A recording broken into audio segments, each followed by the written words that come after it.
for 79 passengers on board a flight that made an emergency landing earlier this week. Transport Canada has failed to take the one step that would make air travel safer for the smallest of passengers, making child seatbelts mandatory. We spoke to an eyewitness who was checking into the American Airlines counter when the first explosion went off about 30 yards away from him. He thought that it took place closer to the Delta counter. Airports should be notified when a person who may have mental health issues is flying with a gun and ammunition in checked baggage. David, has another gap in the system been exposed? The leadership isn't creating a good safety culture. And what we end up doing then is relying upon the initiative and the dedication of individual employees to operate at a very high level, even though there are systemic flaws in the way things are managed. It's actually very safe to fly, but what we need to remember is that you can't define safety solely as the absence of a lot of recent accidents and incidents. Unless you look further beyond the curtain, behind the curtain, and proactively identify systemic risks and mitigate them, you're not doing what our passengers deserve. Climate change is real, that it is already causing devastating problems around the world in terms of floods and droughts, is caused significantly by human activity. There is a small window of opportunity, and it would be rather extraordinary for us to look our kids and our grandchildren in the eye and to say, you know what, we rejected the science and we let this planet become less and less habitable for you and your kids.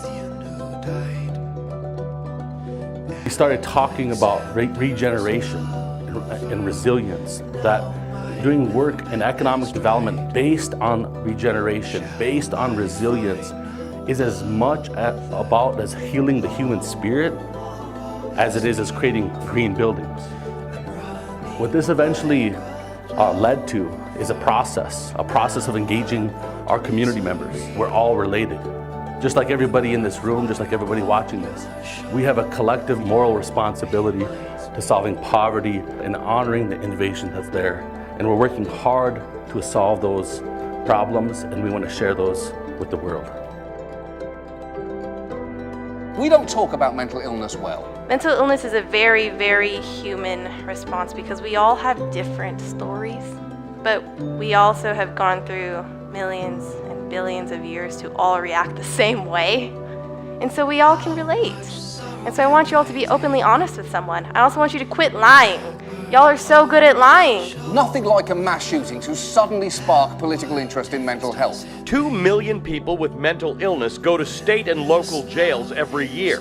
That's meant there's now 10 times more people behind bars than in state-funded psychiatric treatment. Instead of trying to tell someone, like, have you tried these things? I'll give you a few tools to help someone and maybe help yourself. And that's to be openly honest. That's just a tiny fix. Our whole system needs a massive overhaul, which won't be easy. The public safety net for the mentally ill spans Medicaid, which is different across the country, 8 federal agencies who administer 112 different programs that in some way touch on mental health, and the social service agencies in each of the 50 states. South Korean President Moon Jae-in has warned the United States not to start a war here on the peninsula without his country's consent. He unequivocally stated that there will be no war on the Korean peninsula ever again. We take crisis and conflict and escalation on the Korean peninsula damn seriously. It's a matter of life and death for us. And if there is any kind of conflict, if there is any kind of overt conflict between Pyongyang and Washington, ultimate collateral damage will be placed on us, and that damage will be catastrophic.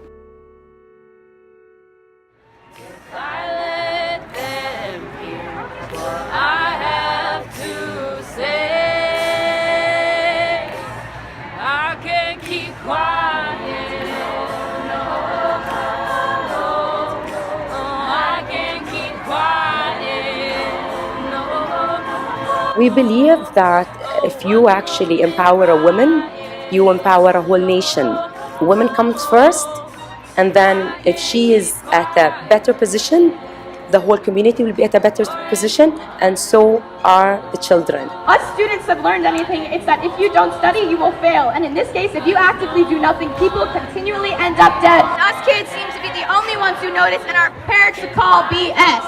If you stop comparing yourself to others now, and if you hustle to pursue what is meaningful to you now, you will change your life, you will change the lives of others, and you will change the world. Companies trying to make caricatures of the teenagers nowadays, saying that all we are is self-involved and trend-obsessed, and they hush us into submissions when our message doesn't reach the ears of the nation, we are prepared to call BS. That us kids don't know what we're talking about, that we're too young to understand how the government works. We call BS!